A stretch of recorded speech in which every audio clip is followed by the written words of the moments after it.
Chelsea propose 50 millions d'euros pour Fermin Lopez. Pose la question, est-ce que le Barça doit accepter de le laisser partir?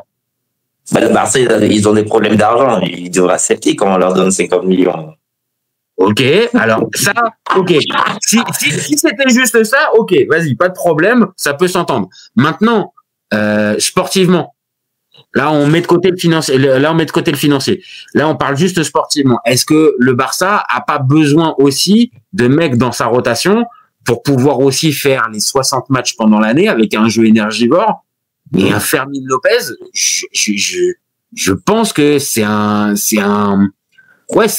même une chance en moins dans ton effectif si tu le perds pour dans la dernière année. L'année dernière, souvent. T'as Rafinha, t'as Daniel Olmo, t'as Lewandowski, t'as Yamal.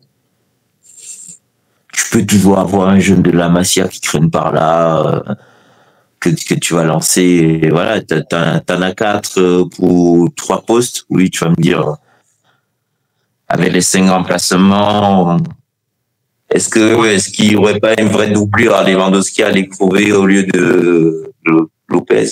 Ça, c'est une vraie question. Ça, je suis assez d'accord avec toi. Je pense que le Barça a sous-estimé la question du remplaçant de Lewandowski. On l'a vu l'année dernière, Lewandowski, dans le Money Time, il se blesse.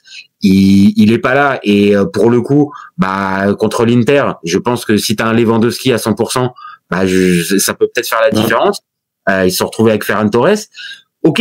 Maintenant, je dis pas que Fermin Lopez, c'est un titulaire indiscutable du Barça. Bien sûr, il y a d'autres joueurs qui lui passent devant.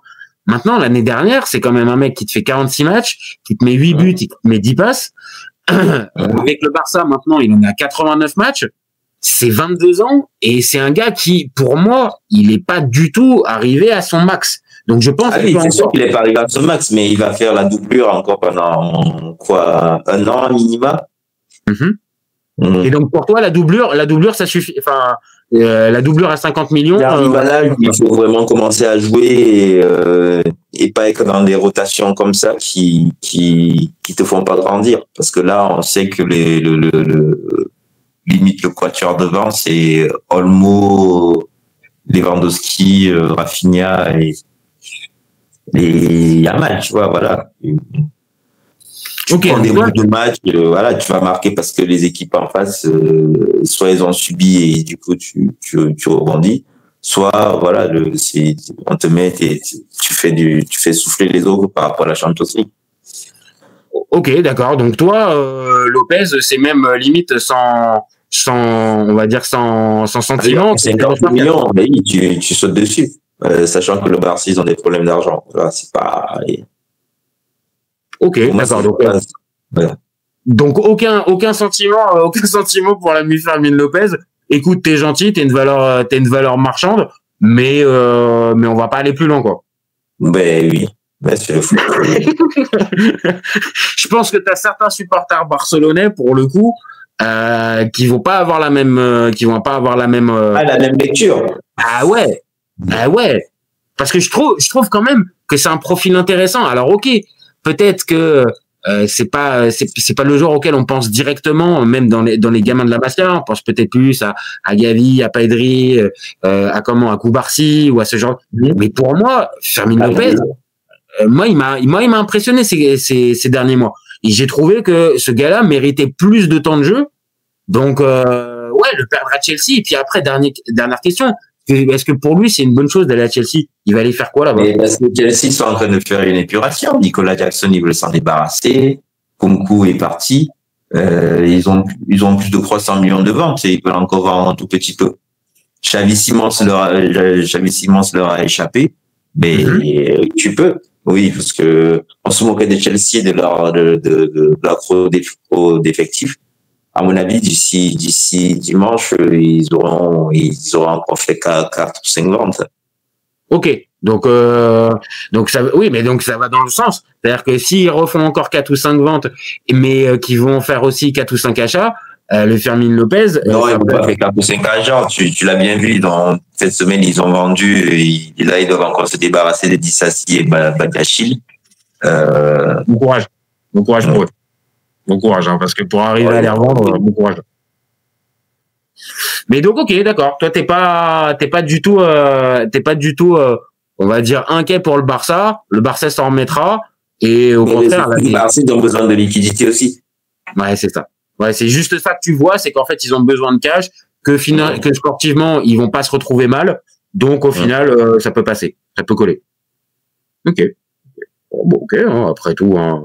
Moi, je le voyais quand même un peu plus compliqué que ça. Parce que, comme je l'ai dit, le Barça s'est retrouvé l'année dernière en fin de saison avec des moments où tu es obligé d'aller regarder, d'aller faire les fonds de tiroir pour aller faire ton 11. Oui. Et là, si l'année prochaine, tu te retrouves pareil avec ce fameux jeu énergivore des mecs qui te manquent, bah, Fermin Lopez, là, pour le coup, tu dirais pas non. Maintenant, on est aussi dans l'ère où le financier est aussi important, voire plus important que le sportif. Donc, ok. Surtout le tirage de la première phase de groupe en Champions League, ils vont vraiment pas s'épuiser. Hein. Oui, je pense que ça devrait passer. Pour eux. Ah oui, ils sont top 8. Limite, pour moi, c'est le seul club qui est top 8 là, d'office. Peut-être Arsenal. Arsenal, oui, de mémoire, ils ont un tirage quand même qui est pas fou. Oui, mais ils sont supérieurs à quasiment toutes les équipes à 2 matchs. Ouais, voilà. Ah bah c'est sûr que le PSG aimerait bien avoir le calendrier du Barça. Même si encore une fois. Mais tout le monde aimerait le calendrier du Barça. Tous les chapeaux 1 et 2. Nous remets pas une pièce parce que là sinon tu vas nous énerver les supporters barcelonais qui vont encore dire qu'on les voit, on va dire pas victimes d'un complot mais au contraire. Donc non, on va rester là-dessus. Oui, ils ont affronté Benfica 15 fois l'année dernière, tu vois, ils font les malins, tu vois, donc et ils ont réussi à avoir des erreurs d'arbitrage dans leur faveur. C'est vrai que ces dernières années, ils ont pu avoir deux, trois. Oui, mais l'année dernière, ils ont eu des erreurs d'arbitrage face à Benfica quasiment à chaque match. Donc, mais vu que Benfica avait eu des erreurs d'arbitrage contre l'AS Monaco, ça compense, non? Ça compense? Non? Ah, bon, non. Non, ah non, ok. Moi, j'aurais tenté. Ça n'annule pas Benfica de toutes les façons. Donc, oui, au final, ils ont passé Monaco, mais au final, ça n'a pas été plus loin.